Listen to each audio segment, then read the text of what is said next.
এদিন ভারত এবং দক্ষিণ আফ্রিকার সফরের তৃতীয় ওয়ানডে বা নির্ণায়ক ম্যাচ ছিল।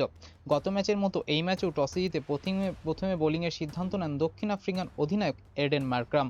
ভারতীয় দলে দুই বদল ঘটানো হয়। আঙুলের চোটের কারণে ম্যাচ খেলতে পারেননি ঋতুরাজ গায়কোয়াড়। তার বদলে রজত পতিদার নিজের আন্তর্জাতিক অভিষেক ঘটানোর সুযোগ পান। কুলদীপ যাদবকে বিশ্রাম দেওয়ায়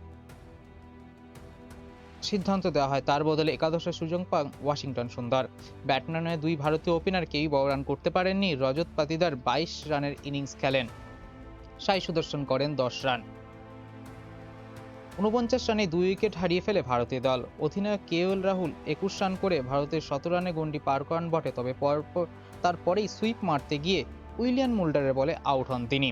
তবে ভারতের হয়ে এদিন দায়িত্ব নিয়ে ব্যাটিং করে তিনে নামা সঞ্জু স্যামসং। 101 রানে 3 উইকেট হারিয়ে ভারতীয় দল একটু চাপেই ছিল। সেই পরিস্থিতিতে তিলক বর্মার সঙ্গে 17 রানের পার্টনারশিপ গড়ে ভারতীয় দলের ইনিংসকে স্থিরতা প্রদান করেন তিনি। পরে সেট হয়ে গেলে সময় মতো রান করার গতি একটু বাড়িয়ে 17 রান পূর্ণ করেন। স্যামসনের 17 রানের পাশাপাশি এই ম্যাচে নিজের ক্যারিয়ার প্রথম ওয়ানডে 17 রান করেন তিলক বর্মা। তিনি অবশ্য বেশ কিছুটা সময় নেন অর্ধশতরান করতে। শেষের দিকে রানের গতি বাড়াতে গিয়ে অর্ধশতরান করেই তাকে আউট হতে হয়। 57 বলে 52 রানের ইনিংস খেলে আউট হন তিলক বর্মা।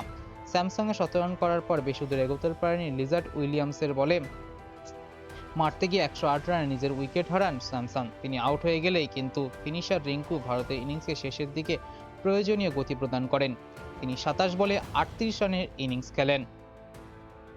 ভারতীয় দল অল্পের জন্য 300 রানের গন্ডি টপকাতে না পারলেও রামধনুর দেশে মাত্র তৃতীয়বারের ওয়ানডে সিরিজ জয়ের জন্য দলের কাছে কিন্তু যথেষ্ট টার্গেটই দেওয়া হয়েছিল। 297 রানে ভারতীয়দের ইনিংস কিন্তু শেষ হয়ে যায়। 8 উইকেট 297 রানের লক্ষ্য তাড়া করতে নেমে 218 রানে অল আউট হয়ে গেল দক্ষিণ আফ্রিকা। বল হাতে 4 উইকেট নিলেন ভারতীয় তারকা ফাস্ট বোলার অর্শদীপ। গত দুই ম্যাচে দক্ষিণ আফ্রিকার দুই ওপেনার রিচা হেড্রিক্স এবং টনি জর্জির ওপেনিং পার্টনারশিপ ভারতের ম্যাচের নাগাল থেকে দূরেই নিয়ে গেছিল। দুই ওপেনার দিন দুরন্তভাবে শুরু করেন। দারুণ ছন্দে দেখাচ্ছিল জর্জিও। ম্যাচের সপ্তম ওভারেই বিনা উইকেটে অর্ধশতরানের গন্ডি পার করে ফেলেন দক্ষিণ আফ্রিকা। তবে সিরিজের তৃতীয়বার হেন্ড্রিক্সকে আউট করে ভারতীয় ম্যাচের প্রথম সাফল্য এনে দেন অর্শদীপ। তিনে নামা রাসি ভ্যান্ডারসনের যেহেতু সময় ছিলেন ক্রিজে, ততক্ষণ রান করতে চাপে পড়ে যান। 17 বলে 2 রান করে অক্ষরের বোলিংয়ে আউট হন তিনি। তবে জর্জি একদিকে ধরে রাখেন। নাগারে দ্বিতীয় ম্যাচের অর্ধশতরানের গন্ডি পার করেন তিনি। তাকে যোগ্য সঙ্গ দিচ্ছিলেন অধিনায়ক এডেন মার্ক্রাম। দুজনে মিলে তৃতীয় উইকেটে 65 রান যোগ করেন। মার্ক্রাম 36 রানে আউট করেন ওয়াশিংটন সুন্দর। মুকেশ যখন স্টেট জর্জির ক্যাচ মিস করেন, তখন ভারতীয় সমর্থকরা নিশ্চয়ই গত ম্যাচে তার 17 রানের কথা মনে করছিলেন। তবে অর্শদীপ সিং এর ঠিকানা যেন লেখা ছিল তাকে 81 রানে ফিরতে হয়। এরপরে দক্ষিণ আফ্রিকার ব্যাটিংয়ে ধস নামে। হেনরিক্স ক্লাসেনকে অনবদ্য আবেশ খানের বলে ক্যাচ নিয়ে 21 রানে সাজ করে ফেলেন সাই সুদর্শন। কোনো রকমে 200 রানে গন্ডি পার করলে তবে বেশি দূর এগোতে পারেনি প্রোটিয়া দল।